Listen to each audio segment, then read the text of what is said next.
When people hear the title, Friday the 13th, the series, they immediately picture hockey masks, Camp Crystal Lake, and Jason Voorhees popping out of the woods. I mean, that's what I always pictured. As a kid, anytime I saw Friday the 13th in the TV guide, I'd get so excited, only to then get very, very disappointed once I realized there was no Jason Voorhees. Instead, what we had was an anthology show that just happened to share the same name. The series was conceived in the late 1980s as an anthology-style horror show, but not in the slasher sense. Instead, the hook was a cursed antique shop filled with objects tainted by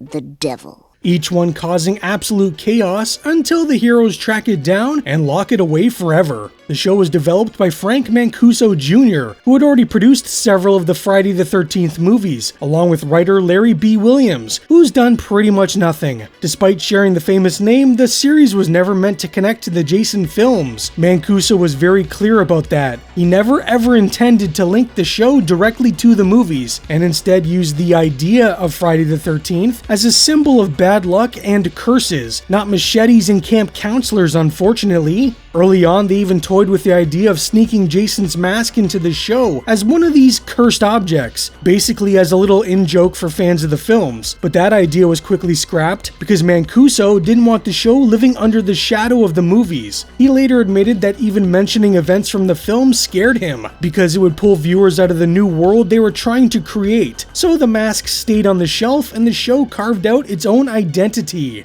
Originally, the series wasn't even called Friday the 13th. During development, it went by the much more neutral title, The 13th Hour. Mancuso actually disliked using the Friday name at first, worrying it would confuse or outright turn viewers away who expected Jason. He even ran focus groups and the results backed him up. People straight up said the Friday the 13th title would drive them away from a show about cursed antiques. Unfortunately for Mancuso, Paramount Television didn't care. They owned the name, they wanted to use it, and that was that. As Mancuso later explained, the studio basically told him they could make the show about anything he wanted. Hell, it could have been about juggling monkeys. All that mattered is that it had Friday the 13th slapped on it. The whole thing created confusion right out of the gate. It risked disappointing fans of the films while also scaring off people who thought it was just another slasher. And that confusion is perfectly summed up in a conversation recalled in Curious Goods, behind the scenes of Friday the 13th, the series, where director Tom McLaughlin, fresh off Jason Lives, was baffled by the pitch. When he asked if it was a weekly Jason show, Mancuso told him no, it was about cursed objects. McLaughlin asked why use the title then, and Mancuso's answer was basically, we own it. Once Paramount signed off, Larry B. Williams wrote a sample pilot called The Inheritance, which laid out the show's mythology. The story revolves around Louis Vendretti, an antique dealer who made a deal with the devil to sell cursed items. When he goes back on that deal, his relatives inherit the mess and spend the rest of the series tracking down those objects before they can ruin even more lives. Despite Mancuso's early worries, the gamble worked. The name pulled people in, but the show stood on its own creativity, blending horror, fantasy, and occult adventure into something that felt fresh for TV at the time. The series was produced as an American-Canadian co-production and filmed in Toronto, Ontario, which helped keep costs low and provided a deep pool of genre talent. Most of the show was shot on sound stages and around Ontario, including the exterior of Curious Goods, which was an actual storefront at 19 Trinity Street in Toronto's Distillery District. Budget-wise, the show was made on the cheap even by late 80s standards, with episodes costing under $500,000 each. That meant fewer big spectacle moments and more reliance on practical effects, atmosphere, and creative set pieces. And honestly, that limitation kind of worked in the show's favor. Despite the tight budget, Friday the 13th the series pushed television boundaries, like its syndicated horror cousins War of the Worlds and Freddy's Nightmares. I'm cutting it off right now.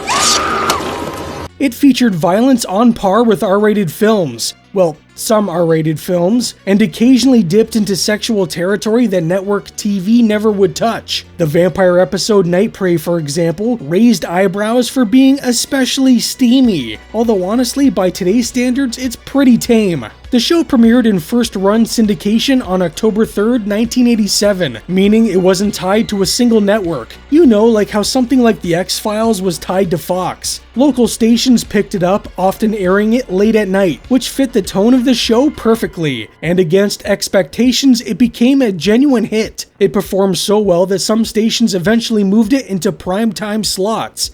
Your big breaking TV. Welcome to prime time, bitch. During its first season, it became the second highest rated first-run syndicated drama among men aged 18 to 49, beaten only by Star Trek: The Next Generation, which debuted the same year. It also ranked in the top 5 among women in that same age group, which is pretty remarkable for a cursed object horror show. Production moved fast. Seasons 1 and 2 cranked out 26 episodes each between 1987 and 1989, a brutal pace by modern standards. Most shows today, you're lucky if you get 8 episodes per season, and sometimes you have to wait like 15 years between each season. I'm looking at you, Stranger Things. Writers and directors were constantly cycling through to keep up, including horror veterans like Tom McLaughlin, who jumped at the chance to work on a show about cursed objects. McLaughlin was no stranger to the Friday the 13th series either, having both written and directed Friday the 13th Part 6, Jason Lives, which is one of my favorite entries in the series. Some folks have a strange idea of entertainment. The most interesting director to come aboard, however, is Canada's very own David Cronenberg. Director of movies like Scanners, Videodrome, and The Fly, David brings his twisted brand of body horror to the series with an episode called Faith Healer, in which a cursed glove can take an ailment from one person and give it to another. And it goes about how you'd expect a David Cronenberg body horror episode would go. Funnily enough, this wouldn't be Cronenberg's only time he would be involved with Friday the 13th. Over a decade later, he would also cameo in Jason X and quickly get killed off. Actually, that was his only stipulation for being involved. He just wanted Jason to kill him. Actor Robert A. Silverman, who appears in the episode, was also a staple actor of Cronenberg's, appearing in many of his films, and he too had a cameo in Jason X. I guess if you're friends with Cronenberg, you can get work pretty much anywhere. Well, in Canada anyways. Instead of chasing big stars, mostly because they couldn't afford them, the show cast relatively unknown actors, and that gamble paid off. Kind of. Louise Roby, credited simply as Roby, was cast as Mickey Foster. She came from modeling and music. Had very limited acting experience, and initially played Mickey as stylish and skeptical. Over time, Mickey became the emotional core of the series, evolving into a determined fighter against the devil. John D. LeMay played her cousin Ryan DeLion, bringing an everyman likability that made him easy to root for. Although despite the two being cousins, Ryan sure does hit on Mickey a lot. No! What? There's a person outside my window looking in.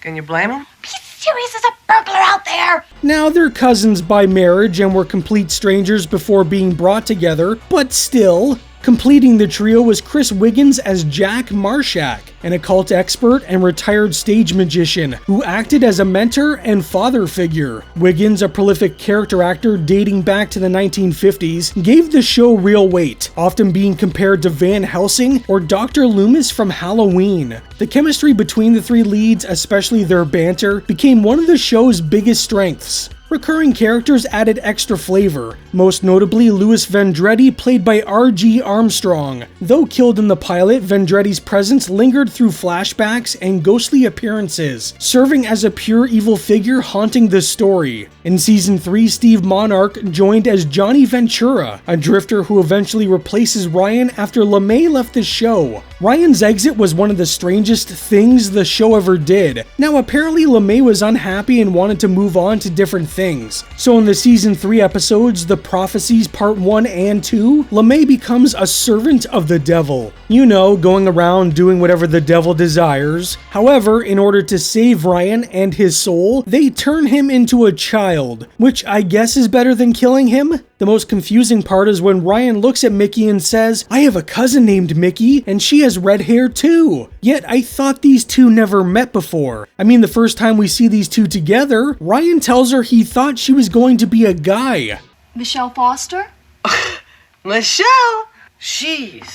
I thought the telegram said Michael Foster. I was expecting a guy. Each episode functioned as a standalone horror story centered on a different cursed object. This format let the series bounce across subgenres with ease. The pilot featured a killer wish-granting doll, because you can't have an anthology series without a killer doll. Tales of the Undead brought a comic book superhero to life. Although, since when does a comic book superhero lightly shove innocent bystanders?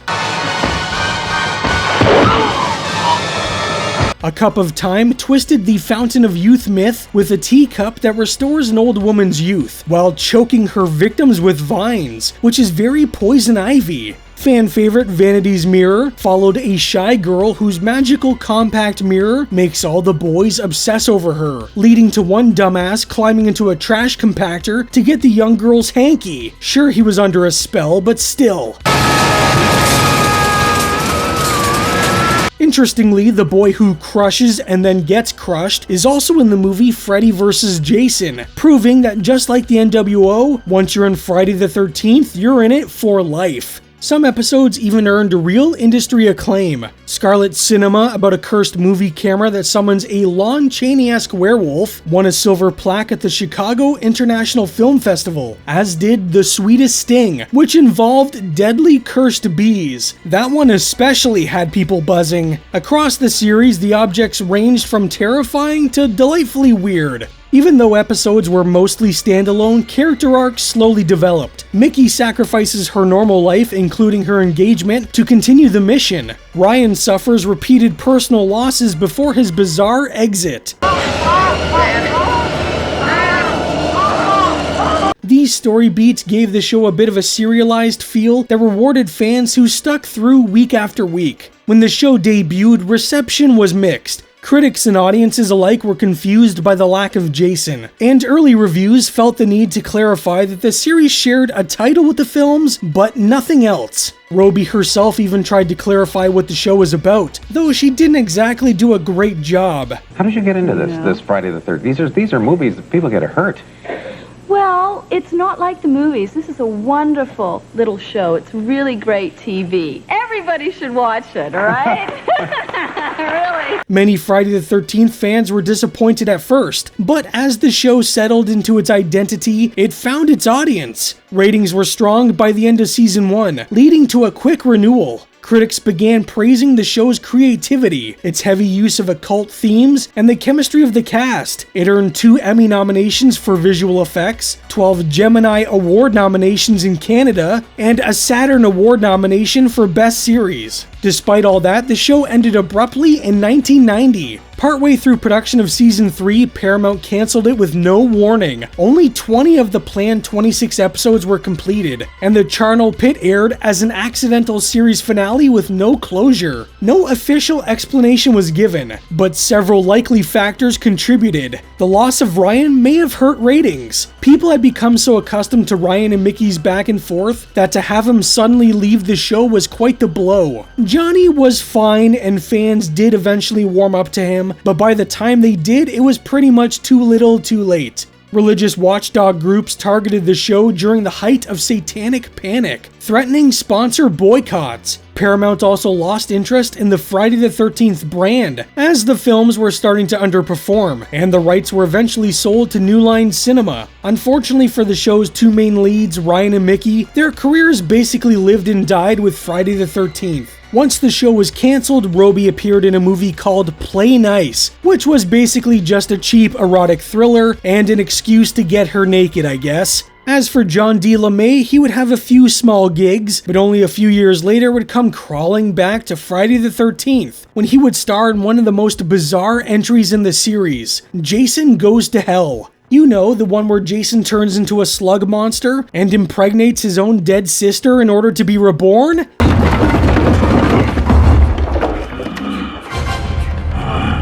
and yet it's still not the worst movie in the franchise. The lack of a proper ending frustrated fans, but it also helped cement the show's cult status. Reruns on channels like Sci-Fi, Chiller, and here in Canada, Space, kept it alive for new generations. DVD releases followed, though the quality isn't great, and could definitely use a remaster. The show's influence can be seen in later series like Buffy the Vampire Slayer, Angel, The X-Files, and especially Warehouse 13, which many fans see as a spiritual successor. In the end, Friday the 13th the series stands as a weird, risky experiment that shouldn't have worked, but it absolutely does. It took a famous slasher title, stripped away the hockey mask and machete, and built something strange, spooky, and sometimes heartfelt. The doors of curious goods may have closed on screen, but the show's cursed legacy still lingers, quietly waiting to be rediscovered. But what do you think about Friday the 13th the series? Let me know down in the comments. Anyways, that's all for today. Thank you for getting me to 16K and stay spooky!